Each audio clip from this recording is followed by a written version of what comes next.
Hey guys, PixPlays here for another Pokemon Sun and Moon theory. Because today, arguably what has been the most important trailer lore-wise for Pokemon Sun and Moon has dropped. So I want to just go over it in more detail to what I did earlier and talk about some potential theories around it. Hey, before you even start, how about we just say Lillie is UB1 and then your entire theory is just over, like right there. Hey, what are you doing here, Proxence? I don't need you.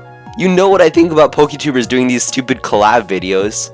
Whatever, I'll be back. Alright, now that he's gone, let's start at the beginning with Lillie. Actually, not just Lillie, but her brother and her sister too. What? I mean, come on, just look at these three. They all have blonde hair and green eyes and are all on a different team, so to speak, although more on that later. And it could be like the ultimate sibling drama in this series. I just love it. And also worth noting is the fact that LUSAMINE seems a lot taller / older than the other two, Lillie and Gladion. So she's probably the older sibling, and then Lillie and Gladion are either twins or really close together in age. And another character that was recently revealed that has blonde hair and green eyes is Faba, the branch chief of the Aether Foundation. And I don't think that Faba is going to be too significant in this, however. He just seems a little bit too old, and he seems more like an uncle figure to LUSAMINE than would a father figure who would most likely have more ownership in the Aether Foundation. So, what about Corliss? Corliss? Oh, you mean Corliss? Well, you know, that's I don't know what you're trying to get at there, but I hope you realize that we're talking about Generation 7 and not Generation 5 here. No, I mean, look at him. He has the blonde hair and the green eyes, and he's all into science and stuff, you know? Huh, I mean, now that you mention it, and there was that hiker in X and Y that does say a few years back, this really strange dude named Corliss told me that these big stones emit some kind of special energy.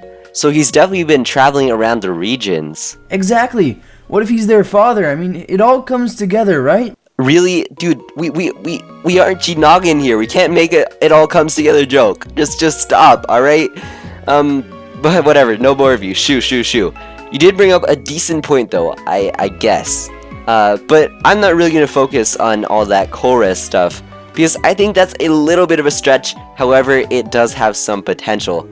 But I want to go back to what I'm going to dub the Alola or Pokemon Sun and Moon's Three Musketeers, the three best siblings. I don't really know. Let's just call them the Three Musketeers.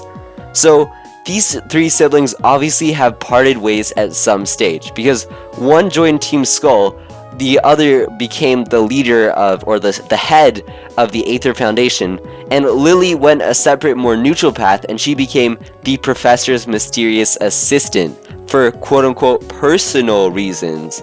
But what are those personal reasons? Well, we have huge reasons to believe that it is related to the whole idea of UB01, which bears a striking resemblance to Lillie and is even described as having movements that resemble that of a young girl.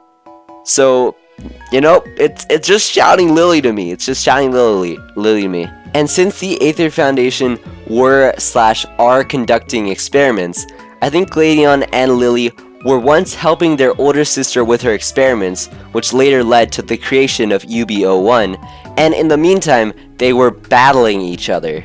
Battling? You know, in all honesty, that seems a bit random. You're right, it does. However, both Lillie and Gladion have specific mentions to battling, and they're just really small, less than a paragraph description about themselves. And the mentions are, Lillie is described as having being specifically not fond of Pokemon battles, whereas Gladion is described as having placed a high value on being strong in Pokemon battles. So they have opposite opinions on battling? How is that important though? How is it important? Well, let me answer that. I think something will happen, or something has happened more specifically, that caused them to have these differences of opinions. I think that Lillie, with the help of LUSAMINE's science, created what we know as UB01, grew fond of it, and then later lost UB1, or quote-unquote lost UB1, in a battle with her brother. I'm not sure I see the correlation between all of this.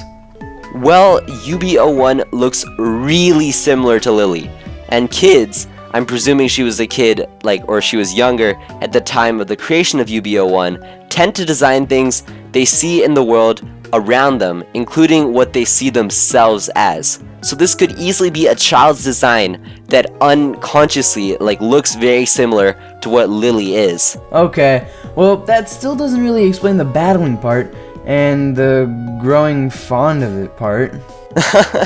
Indeed it doesn't. There's a lot more to this theory, but I want to save it for a second part, talking about how Gladion, Team Skull, Kukui, and the Pokemon Type Null fit into all of this, which will hopefully be out in a couple of days if you guys show enough support on this video.